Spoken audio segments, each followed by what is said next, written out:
a part of this. Thank you so much, everybody, for joining in. I'm Becca Franzen. I'm the current chair of the Wisconsin Association for Environmental Education. And we're really thrilled that Sarah Winju had reached out to partner on hosting this event. And I'm glad that you're recording it, Sarah, so that folks who aren't able to make it this morning can have a chance to see all of the great work that you've been doing and working on. A couple of things while we're together today. If you could stay muted during the presentations, that would be great. If you're able to leave your videos on, it's always nice to see smiling faces and to see the reactions of folks that are on the call. As we have our presentations and as you have questions that are popping to mind, you're welcome to go ahead and type those into the chat. We'll be monitoring the chat and responding to those, making sure that those get answered. And each school will have about 10 minutes for their presentation this afternoon. A little bit about the Wisconsin Association for Environmental Education. We work across the state to provide experiences and opportunities for networking, advocacy for environmental education, and recognition for those who are doing great work in the field.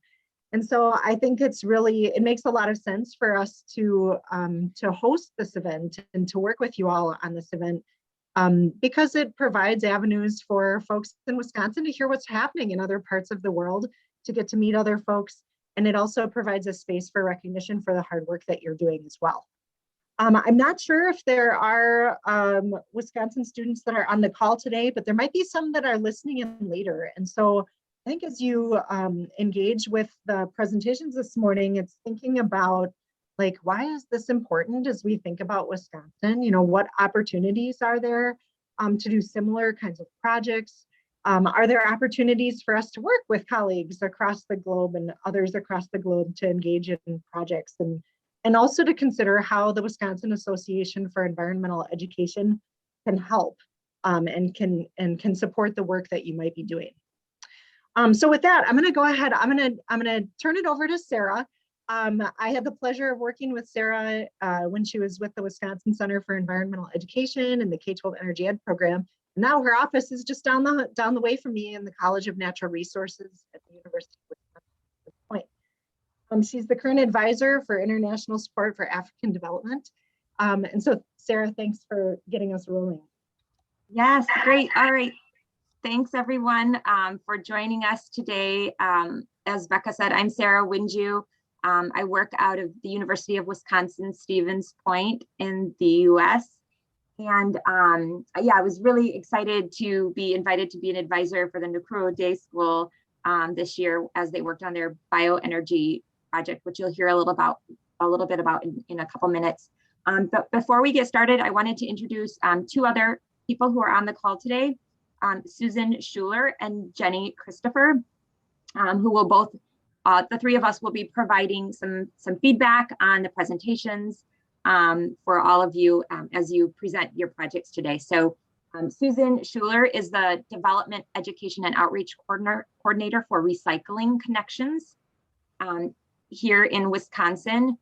Susan has nearly 2 decades of experience providing professional development in environmental education. And as a side note, Susan served in Peace Corps in Tanzania from 1998 to 2000. And then Jenny Christopher is the communications coordinator for the Wisconsin for Environmental Education. And she has a bachelor's degree from San Diego State University in California and a master's degree in environmental education and interpretation. So glad that both of them can be joining us today as well to provide some feedback as we go through the presentations. So as Becca mentioned, please use the chat for any questions you have. We will be pausing between each presentation. I think that's how we'll do it, to see if there's any questions for each school before we move on to the next school. So at this time, I would love to hand it over to the Executive Director of the International Support Network for African Development, ADI, and Juan Lo, who will introduce the program and the project. Okay, thank you very much. It's a pleasure to be here. And just 1 second, can you give me the control to be able to share? Okay, great. Share my screen too.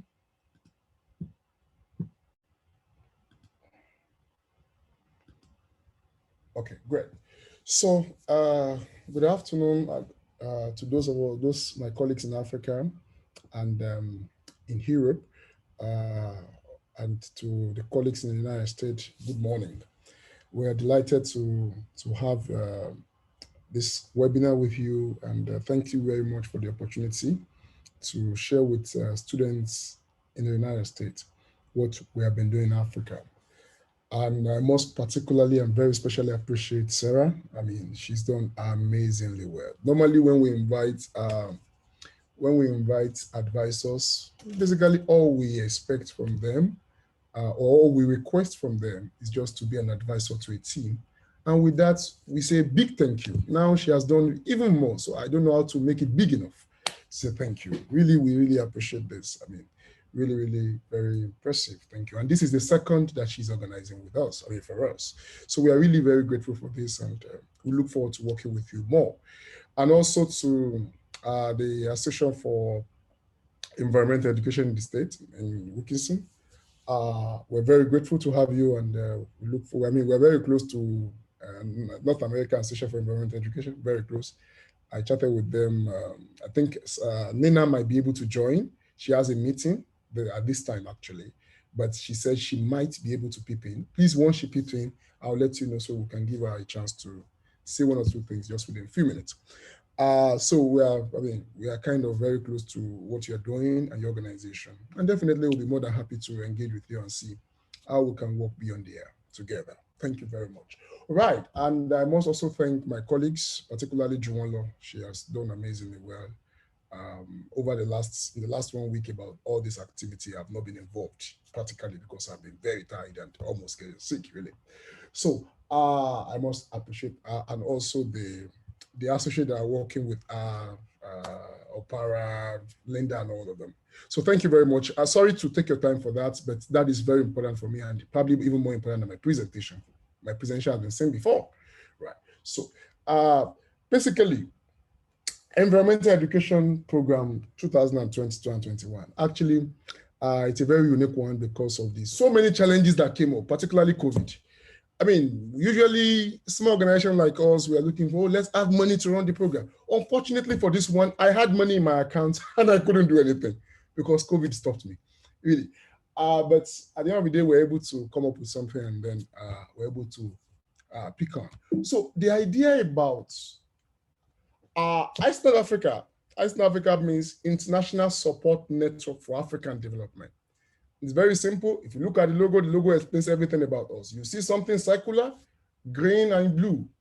That depicts the whole world. And you see Africa being lifted up on top. We are calling on the whole world. That's where you see raising global multi-stakeholder support for clean energy transition and climate resilience in Africa.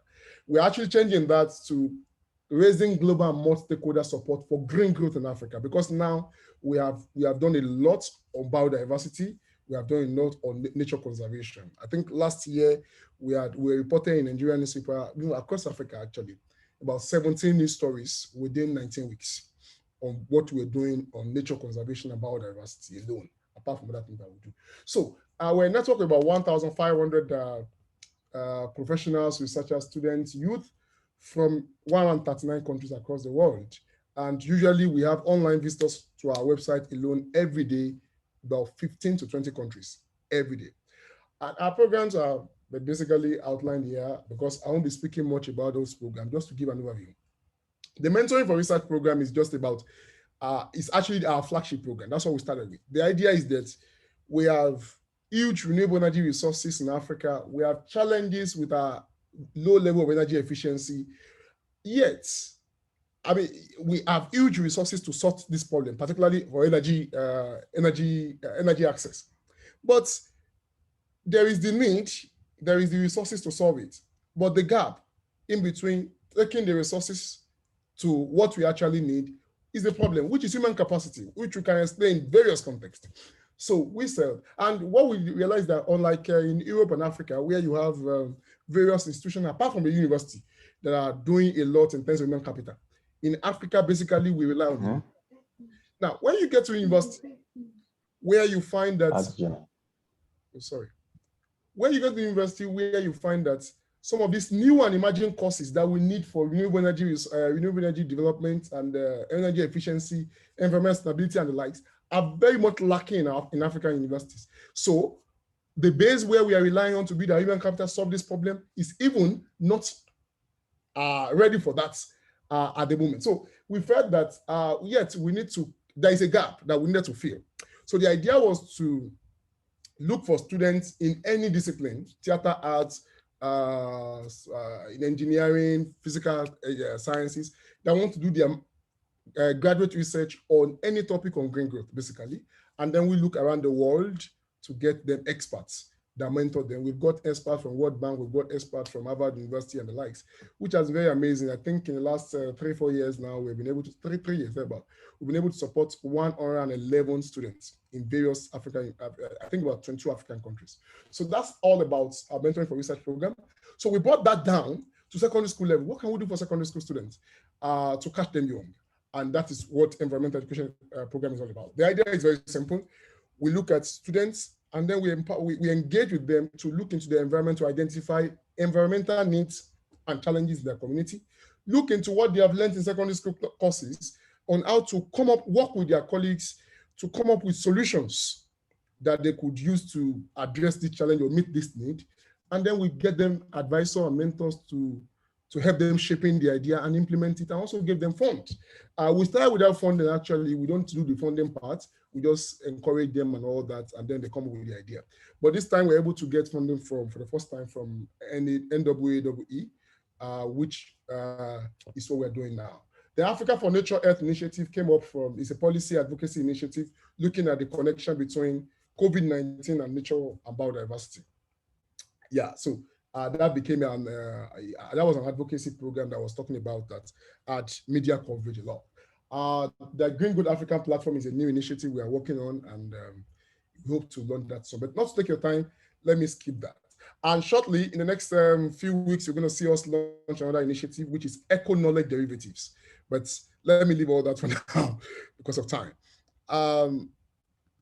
Okay, so basically, I think I've explained all this, what this is all about. The idea is very simple. We work with students in African countries, secondary schools, to identify environmental challenges and needs in their communities, conceptualize solutions and ideas by applying previously acquired knowledge from school, and then we help them to gain hands-on implementation, hands-on experience in the implementation of their projects with funding mentorship from international experts. And we have implemented this in Nigeria, South Africa, Cameroon, Uganda, Kenya, Swaziland, and Ghana. I think Ghana actually dropped out before when we are at some point. So I think Ghana should be there now.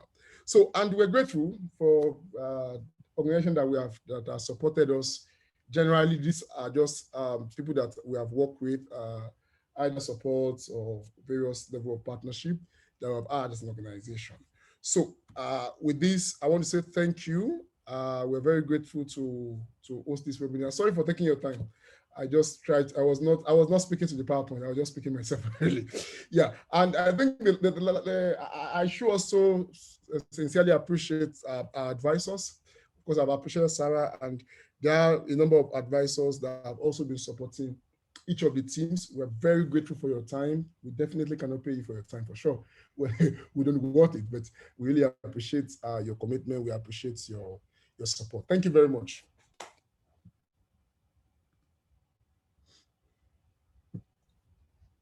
All right, thank you so much. Juanlo, are you able to share your screen for the PowerPoints for the groups?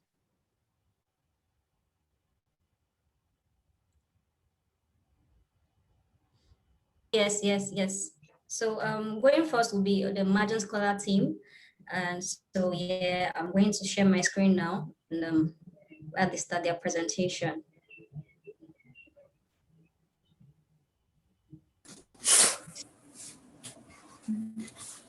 That's fine.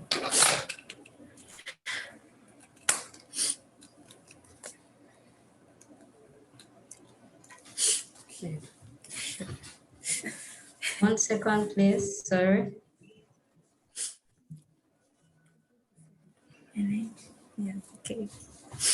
Can you see my screen now? You should be able to see my screen now. Yes. Oh, great. No. Sorry. Yeah, great. Yeah. So can we start? Yes, please. Go ahead. Oh, so hi everyone. My name is Bumi. And I'm Olympia. And Tugo. So we are the Spec Boom Advocates, and we are so excited to join you today on this webinar to learn from everyone and also share more about our project. Can you please go back to the, oh, thank you. So we are so excited today to join you on this webinar and just to get to learn more from everyone and get to share more about our project. So our core beliefs, which really motivated us like to continue with this project, is that we believe that it's our responsibility to leave the earth that place than we found it. Yeah. Next slide, please. Yeah, thank you. So just to introduce who we are a group of students from Imagine Scholar, which is an after-school program that gives a space for high school students to develop extraordinary skills such as planning, critical thinking, and problem solving. And this really sparked our idea of like Spec Boom project. A Spec Boom project is a project inspired by an environmental club we already had Imagine Scholar called Green Team. And Spec Boom project involves a lot of propagation of the plant called Spec Boom, which gave the name to like the project and yeah, like throughout our community. So if you're wondering what a Spec Boom is, it is a plant that we find that it's originated here in South Africa, and it's really sequester carbon in a high rate that most plants do, and that's why we wanted to like get it out there and many people to have it out there. So yeah, next slide, please. Just to talk about how we learned about the opportunity. So here at Imagine Scholar, one of our facilitators, Megan, came across the opportunity of EEP online. And as she knew very well that we are so passionate about the environment, she went ahead and introduced the opportunity to us. And we're so excited to apply. And when we're told that we got the fund, we were so excited to just pursue the project. So yeah, that's how we find about the opportunity. Next slide.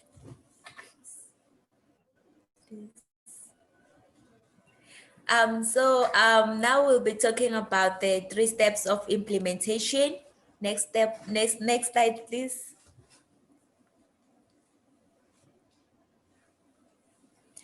So on our first step of implementation, this was when we went around our community collecting plastic bottles, which is also one way of reducing plastic pollution in our community.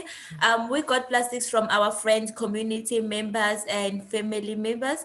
And so since our project involved like the propagation of this plant called the Spec Boom, we use the 2-liter bottles as our planting pots.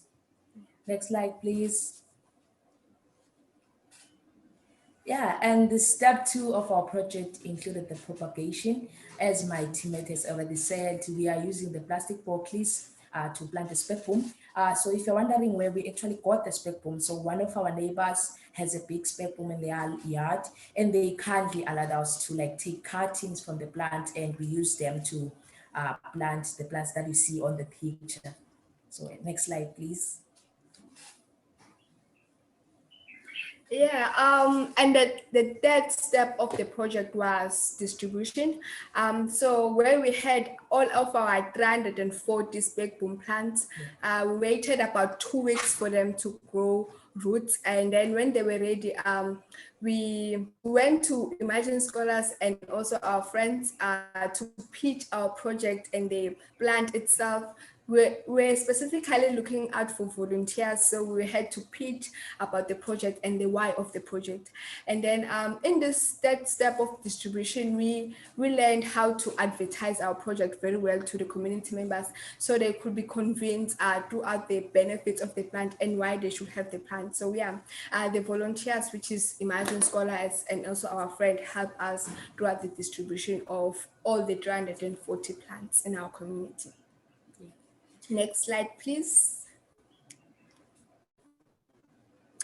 So as you can see in the picture, so this is where we're actually preparing for distribution. As my teammate has already said that, like, we got Imagine Scholars and our schoolmates at school as our volunteers to help us fasten the process more. So this is where we're actually packing the plants on the crates, and then so that we could go around our community. Next slide, please. And this is a picture of us actually planting for the community members. This picture was actually the first day when we actually did the distribution, which was really fun to see, like, the community's reaction to, like, the plant. We thought, oh, some would be skeptics, but the people were really excited, and yeah, to see us plant for them. And yeah, the picture shows that. Next slide, please. Yeah, I'm sure you guys are wondering to see more pictures of us doing the project, or to see more evidence of us with the project. So the first picture on the left is all of our 340 plants collected together. And then the middle picture is one of our teammates, Mpumi, here cutting the spec boom for planting. And then the last picture is one of our volunteers collaborating with one of our community members in planting the spec boom in their yard. Next slide, please. As we continue with our pictures, this first picture, this is where one of our Imagine Scholar alumni is holding the plant so excitedly to have it. And then in the middle, it's our Imagine Scholar classmates who were also excited to take some plants for their families and friends. And on the last picture, it's us, like, after we're coming back from distribution with the empty 2-liter bottles. Yeah. Next slide, please. And so as we conclude our presentation, we just have gratitude to the following people, which is our project facilitator, which is Megan Ellis here at Imagine Scholar, who, like, really helped us when it comes to, like, accountability and just getting most of the work done when it comes to, like, attending meetings and, like, being a schedule and, like, being on top of the goals that we have set for ourselves to achieve to this project. So I'm really, like, grateful to have worked with here throughout this project. Yeah, we're also super grateful to our volunteers. They really were very helpful throughout this project, especially in the distribution phase. They made it very fast for us to distribute all of the 340 plants. So yeah, specifically Imagine Scholars and school friends, we're so grateful to them. Yeah, and also to our advisor, who is Christine. We really appreciate the support that she gave us throughout this whole process whenever we had certain challenges, and she was always there for us and just making sure that we are still on track and we follow our timelines. And also, yeah, we are so grateful to you, Christine. Yeah. And last but definitely not least, we are super grateful to the ISNID Africa EEP team for making this experience happen and just, like, supporting us and funding this project that we got to do. We got to meet Christine, we got to work with our facilitator Megan, we got to have volunteers because of them believing in us and funding this project. So we're super grateful to have joined and experienced this project. So Thank you. Next slide. Thank you.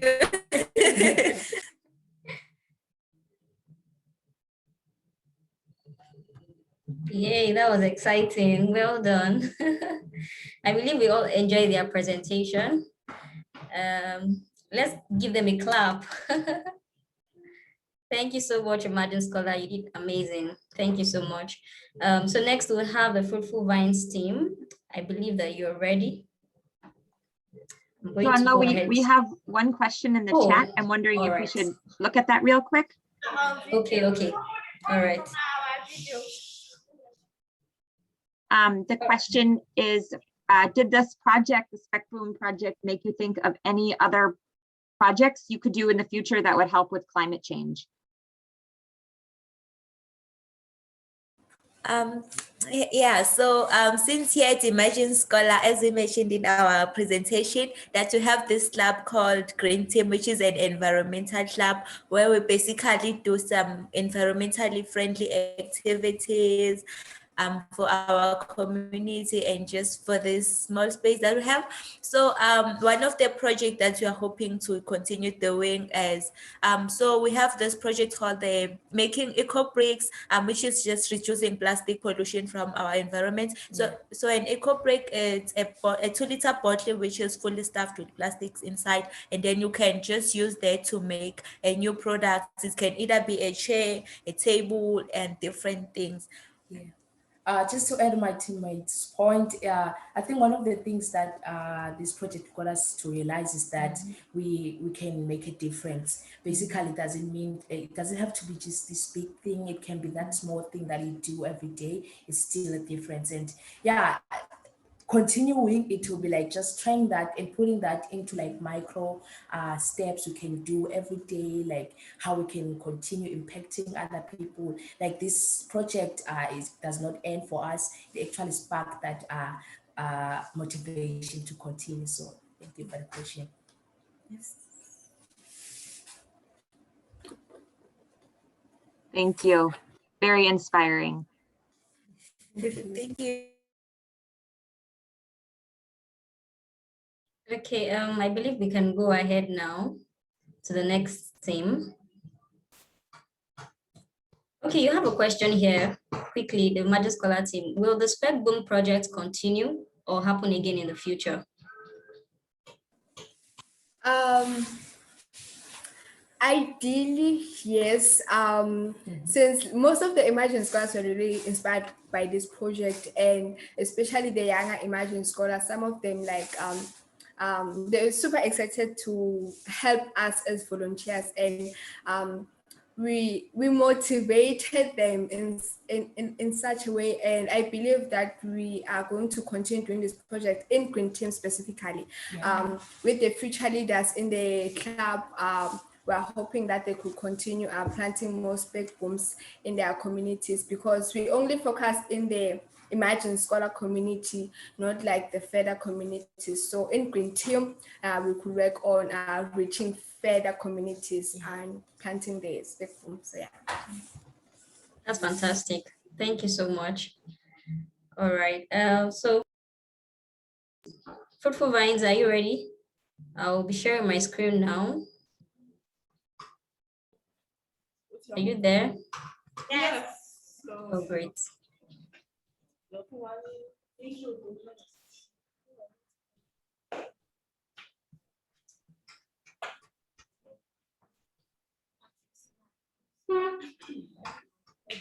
Okay, so good afternoon, everyone from Nigeria. This is Fruitful Vines College, Elewuro of Akobo Olorunda Road, Akobo Ibadan, Oyo State, Nigeria. Well, my team is using PET bottles, which serves as menace to our environment. We're using it to build an irrigation system and a storage building. Yes, using PET bottles. Next slide, please.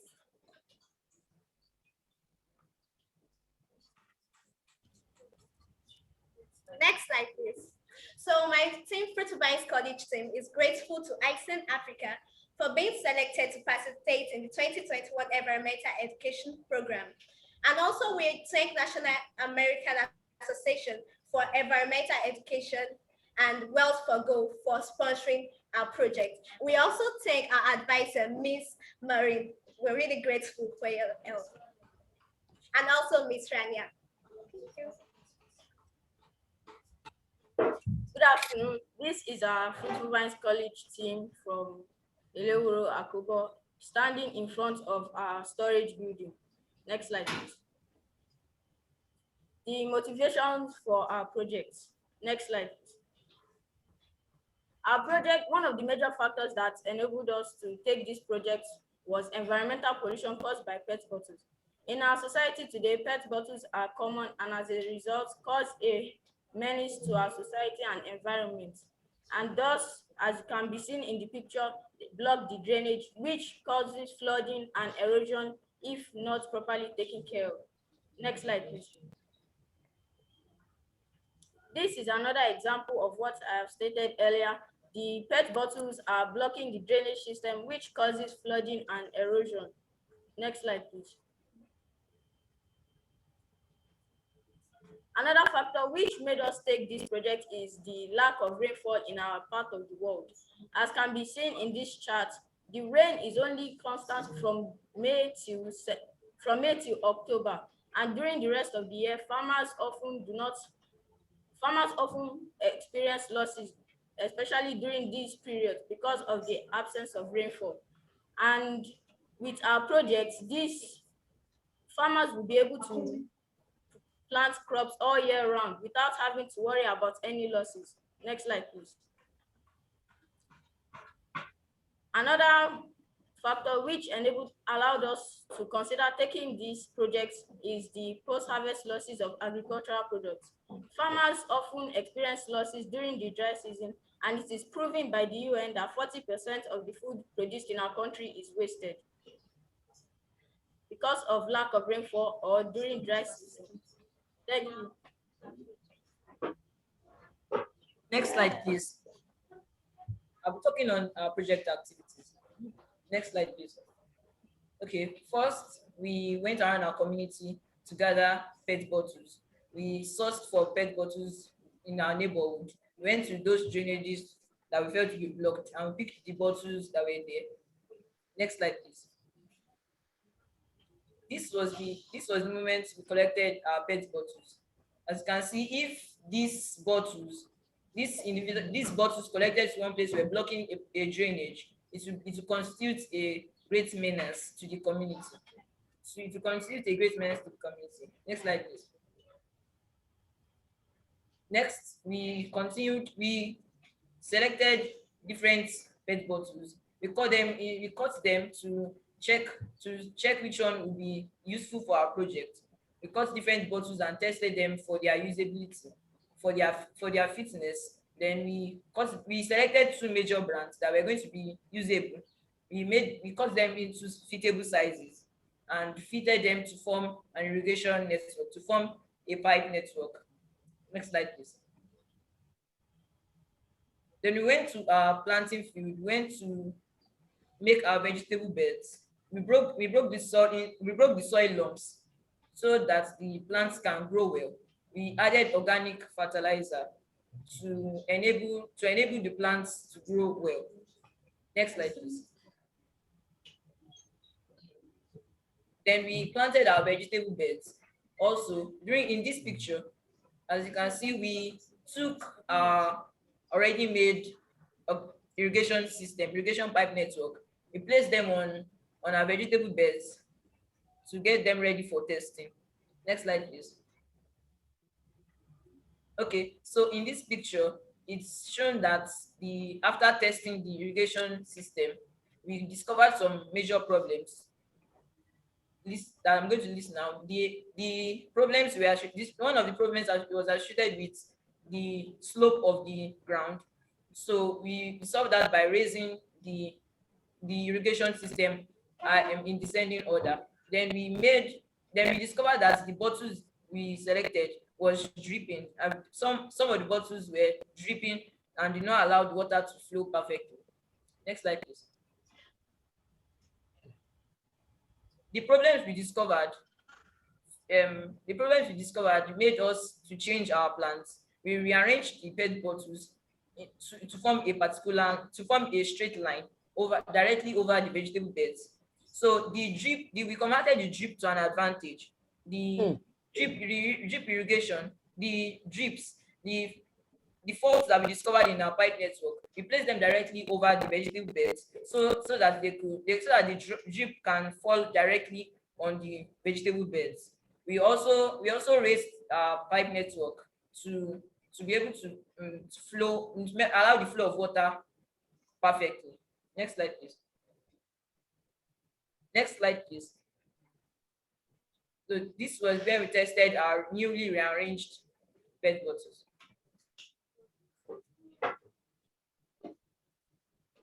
Next slide, please. Our storage building was constructed with the use of sampled PET bottles, which was compacted. Mortar made with sand and cement in the ratio 70-30 was used as binding materials between sand-filled PET bottles. The purpose of filling is to increase the strength and to maintain stability. Next slide, please. Next slide, please.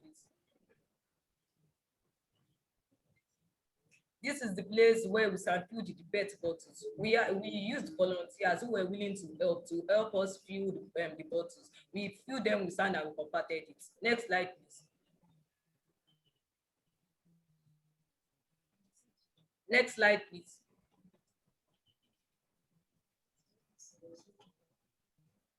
Next slide. Hold on a bit, please. I think probably. Joanna.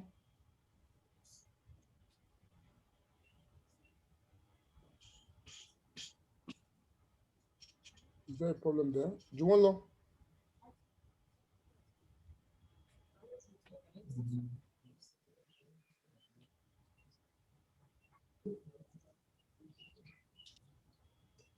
Hello, can you hear? Hello. This is the place where we mix the cement and salt together, and we used it to form the bottles in order to make them into the storage building. Next slide, please. This is where we blinded the foundation with cement, where we fitted the bottles together, and we poured mortar where we are going to lay the bottles on. Next slide, please.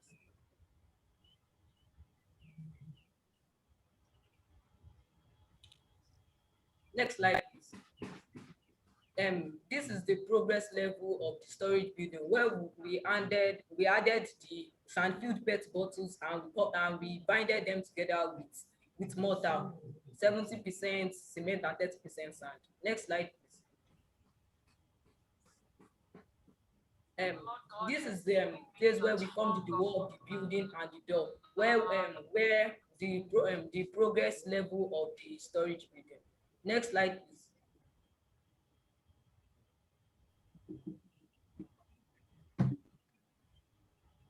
Next slide, please.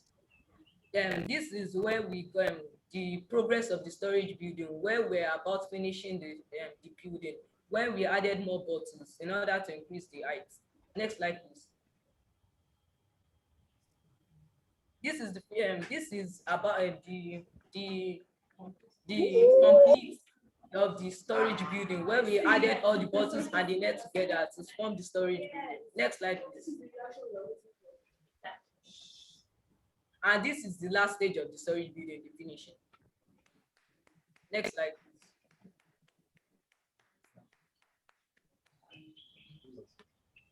And this is the side view of the storage building. Next slide, please. Wow. Next slide, please. And this is our members, our team members. Next slide, please. Now, educating the public about recycling PET bottles. The Fruitful Vines College team invited some of the members of the community to tell them how much PET bottles are polluting our environment and how they can use this to their own advantage.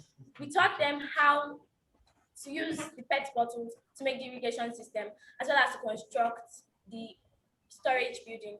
Next slide, please. We spoke to them in our mother tongue so they would understand us perfectly. They asked some questions about why we used the PET bottles instead of normal bricks, and we told them that we use them because they conduct less heat than the normal bricks, making the food products last longer. Next slide, please. Next slide, please. We went further to educate our colleagues on environmental health, on how they could reduce the waste products in the environment. From the people we invited from the community, one of them said she was going to go ahead and use the PET bottles to see how best it works for her, due to the fact that she was a farmer. We also wowed our colleagues with the progress and newness of our project. Thank you.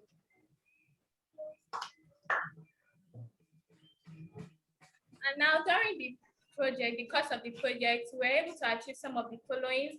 We were able to clean up our environment. We were able to clear the menace. We were able to reduce the menace of PET bottles in the society. And we were able to sand-fill bottles. We were able to compact them to make them hard for building. We sowed the beds, the vegetable beds, and we made the vegetable beds and sowed our vegetable seeds on it. And as my colleagues have said, we tested the PET bottle irrigation system. And we constructed the storage building with the already sand-filled PET bottles. And also, we educated our community members and also our colleagues on recycling PET bottles. Next slide, please. Thank you very much. Thanks for listening. I also appreciate Ms. Maureen, our advisor, and Ms. Rania for their support and help. Thanks for listening.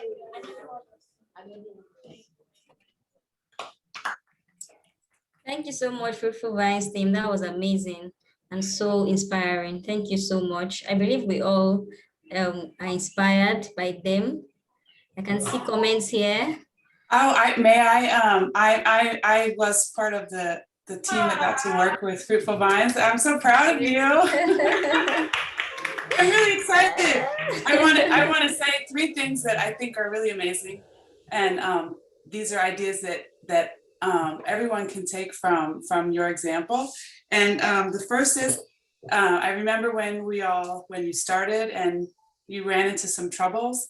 And we just said, okay, hey, just try it out and figure it out. That's part of engineering, right? And this is actually what we all are going to have to do. We don't know all the answers, but we're going to find stuff in our environment, or we're going to find waste or things that we can reuse, and we're just going to have to try and try. And so I think you did that perfectly in that project with the irrigation. And I know we talked about the doors and the roof and all these things, and you solved it by yourself. So I think that you should feel very proud and know that you have all of that in you. And it just, all you have to do is observe and ask questions and things. So I'm really happy to see that. I'm really proud of you. And also about the community outreach, I think that this is another key element that is building leadership for the future, because you need to be comfortable. You've tried your project and you've tested it out, and then you also showed how you can work, reach out to the community, and I think that's also amazing, and that's a key aspect that we'll need going forward. Is this kind of leadership and community skills. So I think that's also amazing. And then the only other thing that I wanted to talk about, which is with the environment, is the idea about groundwater. And because I know you were all using a pump in this project. And so I just wanted to bring that, we talked a little bit about that, is maybe ways of recycling water, like we're recycling the PET bottles, but going forward, I'd like you to use your engineering minds to think about how you can recycle water to use for your irrigation. And then the last thing, sorry, is I want my recipe for the amaranth soup, or what was the dish that you make? You were supposed to send us the recipe. So I'm still waiting for that. So I would like to try to cook it at home. Okay. Thank you so much. And thank you to your teachers. Thank you so much, Maureen. Thank you, Maureen. Maureen was an advisor on EEP directly for Fruitful Vines team, and she was amazing. Thank you so much, Maureen. I think Adedoyin has his hands up. Just to say very briefly, I won't take your time at all. I'm really impressed about what we are seeing that the students are doing. it's really, it's speaking directly to the objectives of the program. I just want to mention that we are building Iceland Africa as an organization within this program is building a public library in the same city where Fruitful Vine is based, using PET bottles. Do you wonder how many bottles do we have now? We are still at the, I mean, we have done the architectural design. We got an architect to do that for us, a green architect. Do you wonder how many thousands of bottles do we have now? 6,000. Yeah, we have 6,000 now, but we are still running to quite probably 17 or 20,000. So, but within the course of the year, we should be done with that. So we're going to see a bigger scale of this. Thank you very much. Well, you're going to have to come back to the Fruitful Vines team because I can't remember which, because that team, they have calculated how many bottles they need per square meter of wall. And as you hear, also understood, they knew the ratios of ingredients. And that was one of the key elements that I told them to take note. They have a team member that's really, really good with the numbers. And so you better. We are already in touch with them, actually. Yeah. All right. Thank you very much. Okay. Yeah. Thank you so much. That was amazing. Next, we'll have the Strong Tower team make their presentation. I believe that you're ready. The Strong Tower scores, great. You're ready. Great. Sorry, but we can't.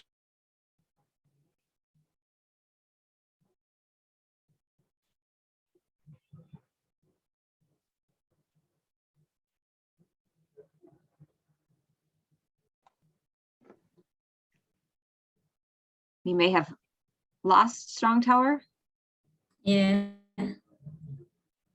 Okay. I think they should be back now. Strong Tower, are you there? Yes, we are there. All right. Sorry, but we can't share our screen. Sorry. You want us to enable you? You want us to enable share screen? Yes. Okay. Sarah, can you do that for me, please? Yes, you should be able to share your screen now. Okay, thank you.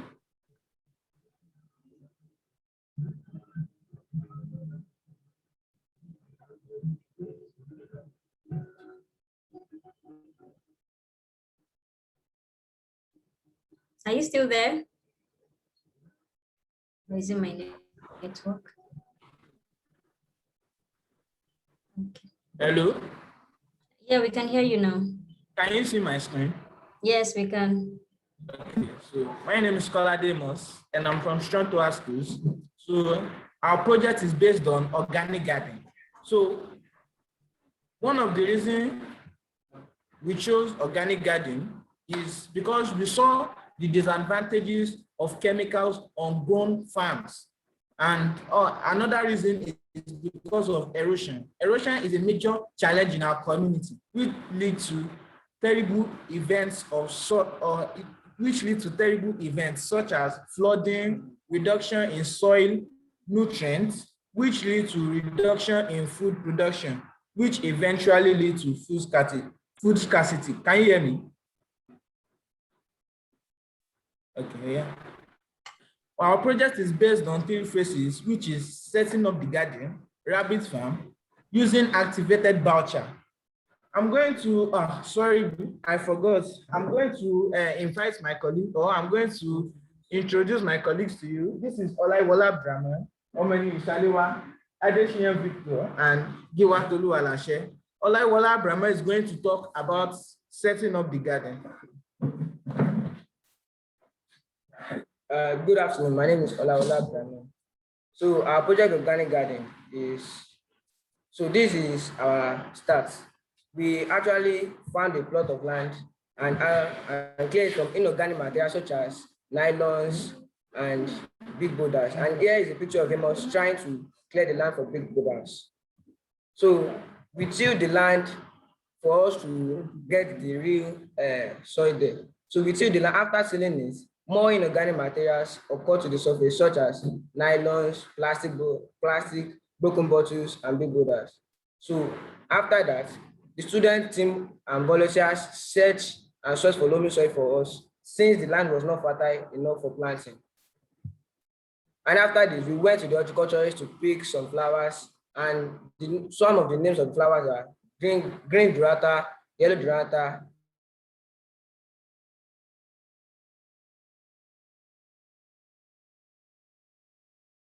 cattle ranch, sourcing for compost manure, so as for the land to be more fertile for planting.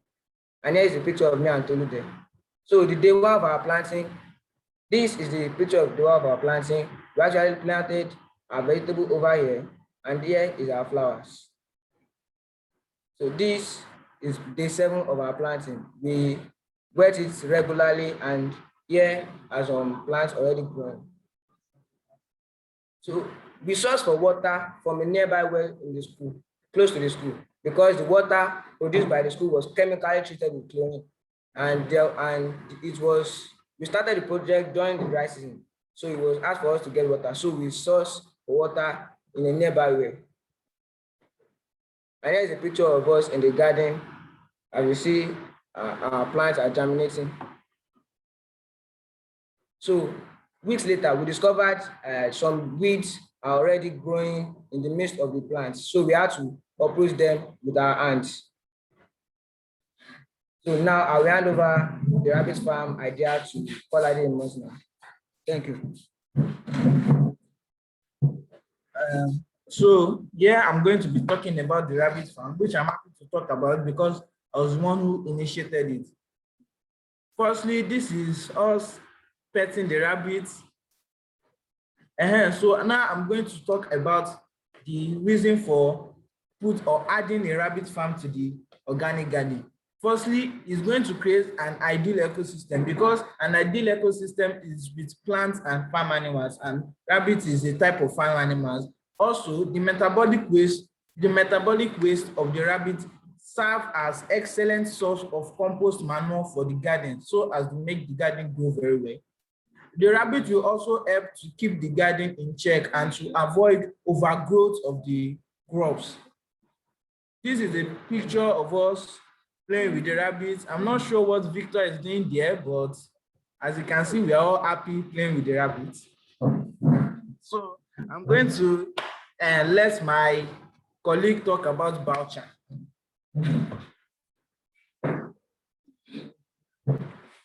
Good afternoon. My name is Gibatulu Alashe. I'm here to speak on voucher. Voucher is the charcoal that is produced by burning of biomass. It is gotten from dried woods, twigs, etc. The essence it is used to improve the soil. Then here is a picture where Amos was trying to dig the ground. Then here we broke the woods into pieces in order for us to burn them. Then here we are burning it so that we can turn to charcoal. Then here we are trying to pour sand. Abdrama was pouring sand in the hole in order to quench the fire to reduce the oxygen. And here is the end result, where this is what we got from this is the voucher. Then here is where we're trying to mix the voucher and the loamy soil with the cattle ranch and animal dung together. And here is where we're applying it in the soil. I'll leave the stage for my colleague.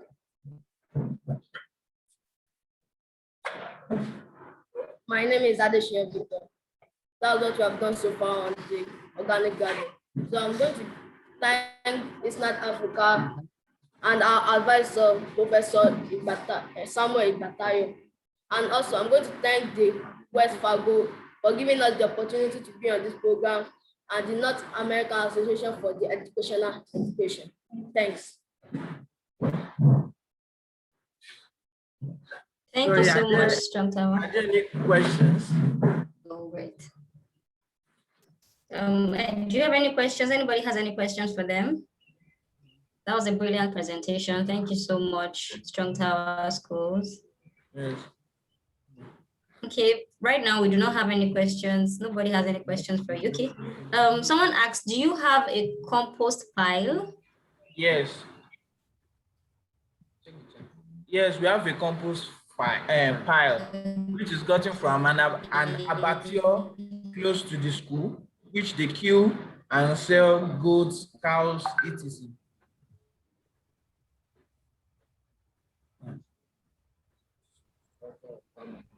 Okay, another question says, which or cow manure? Soil amendments was the most successful culture or cow manure.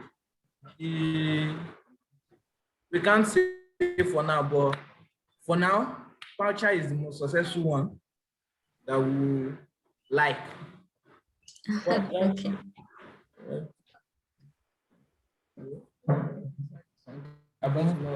Okay, so you're being asked who manages the compost. Please, I don't understand the question. Who manages the compost? Manages in what manner? Okay, Susan, would you like to explain? It is so sorry. Okay. All right, thank you so much, Strong Tower. That was a brilliant presentation. Thank you.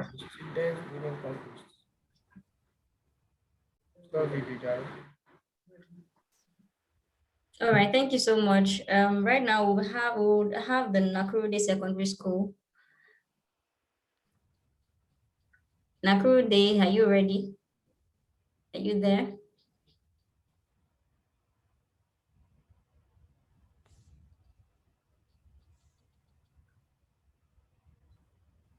Okay, you can unmute yourself. Okay, great. Yes, very. Great. Would you like me to share my screen and project your presentation on your behalf, or would you like to share it yourself? Let us share it ourselves. All right, great.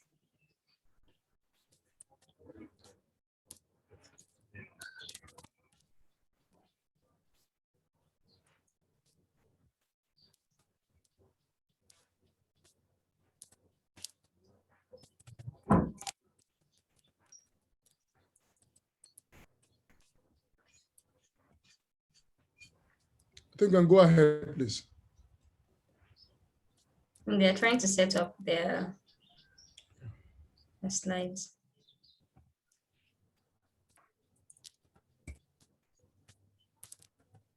Do you want more time? Do you want another team to go before you? Do you need more time? Can you see it? Not yet.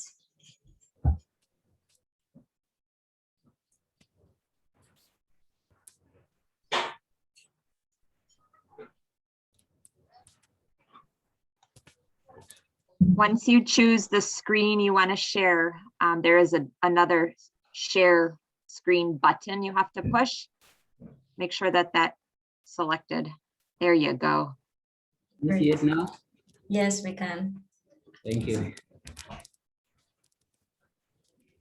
My name is Rose Jerry from Nakuru Day Secondary School, and this is the Environmental Club, ready to present to you the Nakuru Day Secondary School Biogas Project 2021, which is supported by International Support Network for Africa Development, which is ISNAD Africa, and the Energy Economics and Law EEP.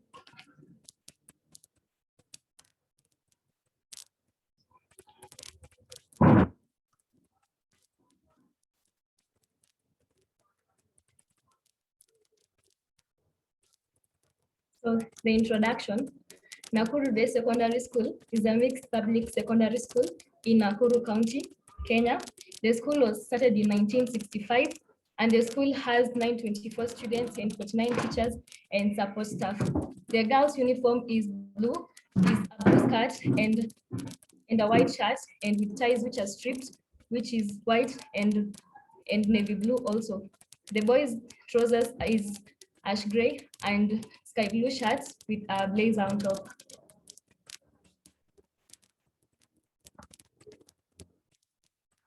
The background information. Communities, which consist of the households, schools, and even hospitals, are and have been using firewood from generation to generation. Their firewood has bad impacts on our environment and also to people's health. Hence, there is a need to come up with innovative ways that should result to shift in the way our society uses energy. As you see there, that's our store where it's packed with firewood, which is used as wood fuel. Then that is our school environment after the firewood has been cut. As you can see, it looks ugly. So the project motivation. Access to clean and non-toxic energy within our community has always been a challenge. This is because of the use of firewood and also the use of firewood as a wood fuel. In addition, the use of firewood in our community has led to many effects, including loss of life due to poor indoor pollution. The use of firewood causes smoke in the community. Besides, due to climate change, agricultural activities has been affected, leading to most of classmates miss and even drop out of school because of lack of school fees. Since most of the families depend on agriculture for subsistence, which may be used as a way to pay the school fees. Hence, the classmates, our fellow classmates and also schoolmates miss and even drop out of school due to lack of school fees. Therefore, in this regard, Nakurudi Secondary School sought to participate in biogas project to solve these challenges our community faces using locally available resources such as animal waste. Next is the project implementation process. My name is James. I'm a practitioner at Nakurudi Environmental Club. A project implementation process. Sourcing of materials and service. The following materials were bought from the nearby vendors. The biogas plant construction materials, which consist of the digester, gas pipes, gas cooker, chain link, posts, nails, inlet and outlet pipes, and the breather. With the help of 2 personnel, who was the biogas technician, were also outsourced to assist in installing the biogas plant. The next slide is preparation of the biogas site. We combined efforts to dig a simple hole that will fit the digester. With the help of the other group members, we dig a hole which was used to put in the digester. Slide, please. The next slide is assembling of the digester. With the help and guidance of the teacher in charge and the technician, we assembled the materials together. As you can see in the first picture, we are students participating in the assembling of the digester. The next picture is the complete setup of the digester with a post to attach to it to help in raising the level of the digester so that gas can form. Slide, please. First, the collection of animal waste from the shed and filling the digester. This is always done very early in the morning before we start our lessons and when the waste is still fresh. First picture, we as students collect the cow waste very early in the morning when it is still fresh, and we mix it with water in the ratio of 1:1, and we remove all any solid materials that may block the inlet and outlet of the pipes connecting the digester. There is the inlet where the mixed animal waste and water is put and enters through that pipe into the digester. Here's the digester. I pass it to my colleague, Lewis. My name is Lewis Oino, and as he had said earlier before, the waste is collected when it is still fresh and it is fed into the inlet pipe. This is because the bacteria is always active when the waste is fresh. Now, the fencing and daily feeding of the digester. The reason for fencing the digester is to prevent any interruption by the students, and most specifically the Form 1 students, and also the interference from the school animals. This is to protect the gas and to make sure that the bacteria work effectively without interference. And as you can see, that is the final phase, which the digester starts bulging after 2 weeks, that is 14 days. When the bacteria is fully active and now the gas is ready to come out, that is when the digester bulges out, as you can see in the second photo. And then after the final phase, now our gas is ready to be used. As you can see out there, we're going for the setting and lighting the gas cooker. The pipe from the digester is connected. It is passed through a wall, which is then connected to the gas, as you can see in that photo. This is the technician who comes to test the gas, and since it is ready for use, it is then set up. The pipe is tightly held to the gas so that there is no gas leakage, so that when it lights up, no gas will go to waste, and also to prevent explosions. As you can see on the lighting part, the gas is working so well, and it gives us a non-luminous flame, which is very efficient in working in the kitchen and very conducive in an environment where, for example, we may have ventilation problems, as you can see in the second photo. Scroll, please. Then after all that information, then we get to share the knowledge that we have been taught by the technician and also the teachers to our students, which I may now pass to our new members of the group. As you can see there, this is the pipe that connects to the gas cooker. It is passed through the hole, and this is one of my colleagues teaching the students about how this project is done. As you can see on the second photo, there is the breather. The breather helps in regulating the flow of gas, where the gas that is being used, it is used effectively, and that which is not used is going to come out as waste from the outlet pipe. This breather ensures efficient regulation of the gas inside the digester, so that when it is in use, there is no wastage. Let's scroll, please. And as you can see from our outlet pipe, after the gas is being used, the waste from the digester is collected, and then the manure is taken to the school garden.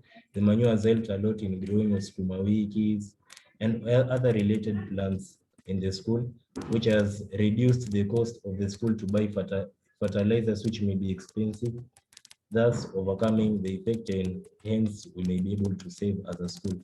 And there is our team and the new students team embracing the project, knowing that it is very good and that it is conducive to our school environment and very helpful.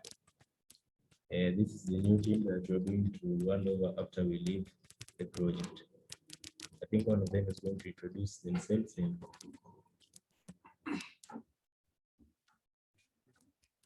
So these are the expected benefits to the school. It helps in cutting down the cost of cooking fuel by 20%, in saving money approximately 200 to 400 US dollars annually. It also saves the trees and effective use of animal waste, which is the cow dung, since our school has 13 cows. Then it also helps in acquiring organic fertilizer for school kitchen garden. The entire school community will get an opportunity to learn an alternative, environmental friendly energy use, a clean and a better community environment. It has also helped in minimize the use of firewood. As you can see there in our first photo, you can see that the firewood has been greatly reduced. And it also helps to come up with the problem of the effect of firewood. As you can see, our sufurias have soot on them.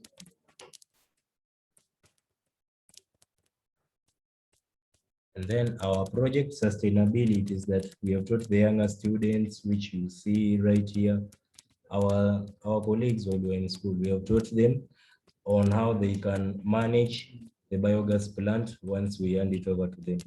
And also our parents and school management are impressed on the small scale biogas projects, and they are planning to start implementing a bigger biogas plant that will be able to support the whole school and even which may help in the community. And also we are planning to invite other schools and other students to get to know how the implementation of the biogas plant is and how they can use them. That is immediately after the COVID-19. That's when we can interact, and that's when we can find a suitable time to teach. My name is Mabel Akinyi, a student of Form 1 in Nakuru Day Secondary School. I'm very impressed by the biogas project, which was formed or started in the year 2021 by our initial Form 4s, I mean, sorry, and they are passing this knowledge to us so that in future we may help other people or the community. Thank you very much, the Form 4s, for passing this knowledge to us. We are impressed, and we are sure that we will even make it better to minimize the pollution of environment by cutting down of trees, and also the knowledge we gain, we pass it to other peoples or any other members of the society. Thank you very much. Vote of thanks to Sarah, who always advises us to start the program, because she knew the benefits of starting this program. And also thanks to our principal, Mr. Kiarie, for urging us to start this problem and to start this project, the ISNAD. And thanks very much.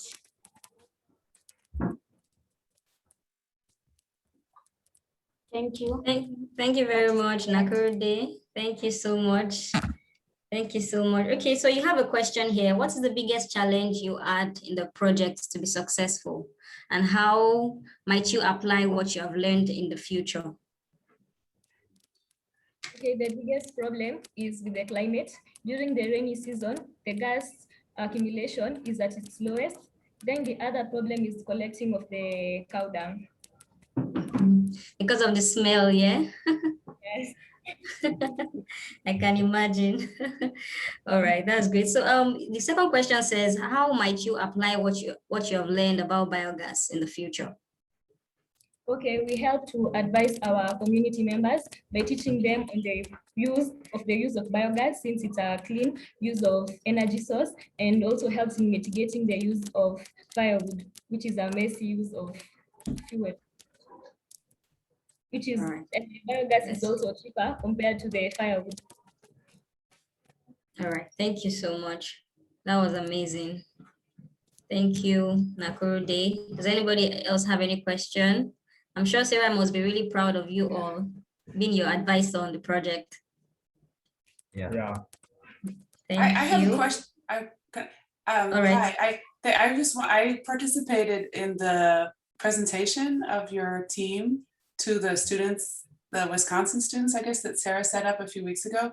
And so I just wanted to say I was really impressed with and I was very inspired by how that outreach happened. And I just, one of those students, I also saw that they got a lot of really interesting questions from the students in Wisconsin. And I thought it was not only like a way to learn new approaches, but also to get to learn new cultural, to get to know people in different places. And so I just want to congratulate you all on that. And that was very inspiring for me. So thank you. I just have one question, because I'm not so intelligent about biogas. And so I'm wondering, what are the, it's very, very positive, but what are negative aspects? Like, I can see it's so much better not to use firewood, of course. But what are the, and obviously we're talking about the smell and things like this, but those are things that are more, well, I guess seems like you've been able to overcome them. I guess just the question, what might be a negative, like if this would be used in a lot of places, are there negatives, or do you not see any negatives? I'm just curious. Yeah, some negatives may come because, first of all, the challenge of climate, for example, in cold areas like in our country, for example, in Moru, it may not offer that conducive environment for the working of the bacteria inside when the dung is collected. So it may be disadvantageous, and the amount of gas that will be given will be very low. Thus, it may not easily work. when it comes to cold areas, because those bacteria are always active when there is plenty of sunshine and when the temperatures are high. That's when the gas is able to be given out. Okay. Thank you. All right, thank you. Thank you so much, Maureen, for that input. Thank you, Nakurude, once again. I think now we can move forward to the last but not the least team that will be presenting today. That's the Creative Planet Academy. I hope you're around. Are you ready for your presentation? Creative Planet team, are you ready? Yes, ma'am. Yeah, and I learned you would like me to share my screen over here, right? Yes, ma'am. Oh, great. All right. 1 second. Good afternoon, Good afternoon, Slide Africa. Good afternoon, conference. My name is Bushra Abdulaziz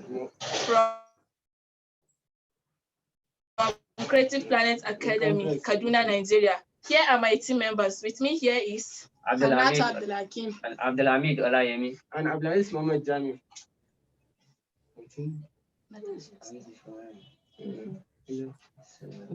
Plastic Waste Recycling, supported by NAAEE and Wells Fargo. Thank you for supporting. Next slide, please. Next slide. The problem: plastic waste block our sewage line in our community, therefore causing erosion. This is because Nigeria generates over 32 million tons of waste per annum. Eventually, if nothing is done, this plastic will keep on blocking our sewage lines, therefore causing erosion and other problems. Our solution: we evacuated plastic from nearby communities. We evacuated over 1.2 tons of plastic waste. We encourage and educate community students on the morality of proper waste management. We then crush our plastics waste. Next slide, ma. We now give school students incentives like educational material in exchange of plastic waste.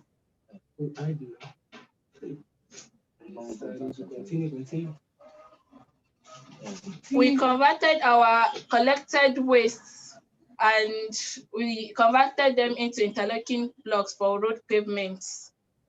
Next slide. How did you do that? Presently, we produced about 303 interlocking blocks. This is the process when we and the challenges which is required. We realized more it is required. We also realized controlling the heat temperature will enable the plastic to melt faster. The furnace is enclosed. The furnace is not enclosed. Heat should be applied all over the furnace. Another vital area is controlling the heat temperature. So our project outcome: we evacuated over 1.2 tons of waste plastics. We educated 273 students in the community. Next slide, ma'am. So we converted our waste plastic into interlocking blocks and we paved our academy. This is a passage we paved in our academy. Here is our sustainability plan: selling of waste plastic into recycling company, e.g. Mega Recyclers, Inoko Plastic, etc. And selling of interlocking blocks to estate managers, building contractors, and schools. Yeah. Thank you, everyone. We thank Mr. Yusuf, our business associate, and also our advisor, in person of Mr. Dr. Abbasi Iska.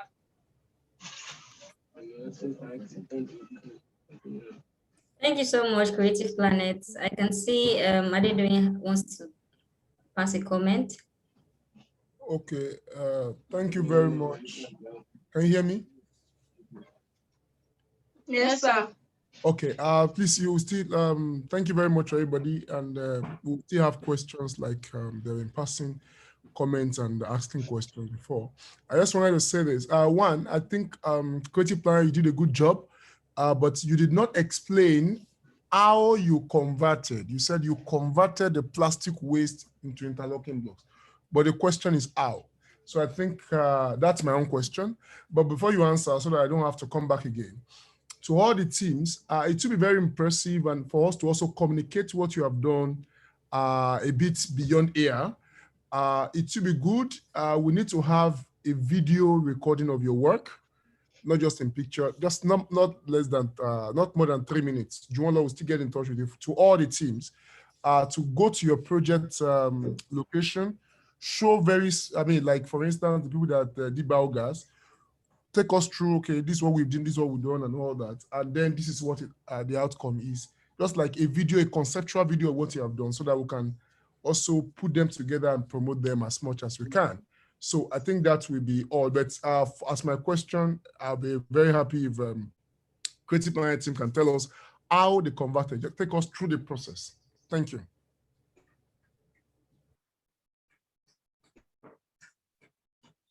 Creative Planet, you have the floor.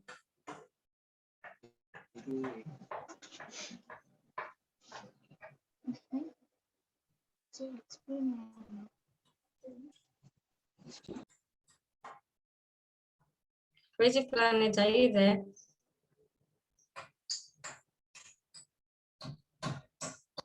Can the team lead speak Kabir or something? Is it there? Okay, I think you can move on to other things. Maybe other questions. All right, you have other questions here. That's network problem. Just read them out and Okay. be able to respond. Yes, good. Are there toxic emissions from melting the plastic, or do you have a way to control the temperature when melting plastic material, when melting the material? And why did you choose that shape of block?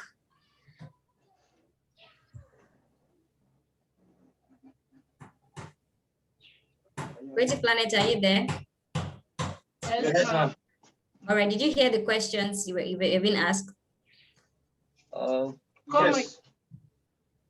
Okay, first we were asked, what were the process, what was the process like? The process of converting to interlocking blocks. What did you do after getting your plastics? How did you achieve the interlocking blocks? First, we pour the plastics into a furnace. Then, after we crushing the plastics and PET bottles, we pour them into the furnace. Then we heat it. So if they melt, then we'll put another one to make it very strong. Then we add sharp sand to make the interlocking blocks very strong. And durable. So we mix together. So then we pour into the steel molder to get the shape, interlocking blocks. Yes. I think where possible, it will be good you show how you did this in the video. To be very good. But I mean, that's just outside here, okay? All right, thank you. So is there a reason why you chose that shape? You have been asked the question here. Why did you choose the shape of the block? Yes, ma'am. For it to be able to key well, ma'am. When paving on the ground, for the interlock to be able to key well. Yes, and as the name implies, Creative Planet, we don't want a simple design. We want it to be at least to have a shape instead of a rectangular design. That's the main reason we picked the shape. All right, okay. One last question. Are there toxic emissions from melting the plastic? Or do you have a way whereby you control the temperature when melting the plastic? Okay, thank you. For the start, we emitted some dangerous gas because based on our challenges we faced, we are trying to control the heat. Then later, with the help of our advisor and associates, we were able to use gas to control the temperature. All right, thank you so much. Thank you. Before we move forward, we have one last question for Nakuru Day School. Are you still here? Is Nakuru Day School still here?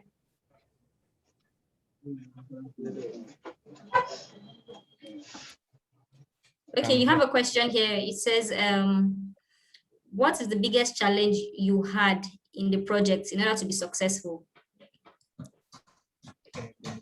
Biggest problem we had was about weather changes, whereby there are some cold seasons, whereby the cold weather does not make it conducive for the gas to form, since it requires a higher temperature, about temperature range of about 30 degrees for the gas to ferment. And when the cold temperatures are on, there's a little gas that is collected. Yes. All right, sorry, I learned that that question was for Creative Planet. Creative Planet, what was the biggest challenge you had on the project that led to the success of your project eventually? Controlling the heat ratio was our biggest challenge. Can you explain? Yes, it's our first time on doing such a project. So at first we find it quite challenging to control the heat temperature. Because the plastic do not melt faster if the heat is not much. Yes, it requires more heat. Oh, all right. Okay. Thank you so much for that.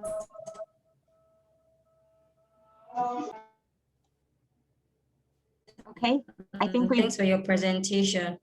I just wanted to thank you all. It's been so inspiring to hear all your projects, and now I'm inspired to learn more about what you all do and to do more here in Wisconsin. So thank you for all your inspirational work and your creative energy, and for sharing it with not only your community, but with us across the globe. So thank you for that. I did want to let you know it is being recorded still. I will stop it in a moment, but we will be sharing this recording with you so you can share it with your community and with others. So feel free to do that, and we'll make sure that we'll make sure you get that link so you can share that. And Joanlo, Adi, if there's anything you'd like to add. I think since I've spoken much, I think I should allow Joanlo to do the closing remarks. All right. Thank you so much. I'd like to thank Sarah for helping organize this. Thank you so much. We appreciate you. I want to thank all our advisors as well, one of which is Sarah too. I can see Dr. Team here. Maureen was here as well. And we also have Christine. Thank you so much for coming on board and helping the students with their projects. You know, they can only come so far because you have also helped them. We're so grateful, and we look forward to more connections in future.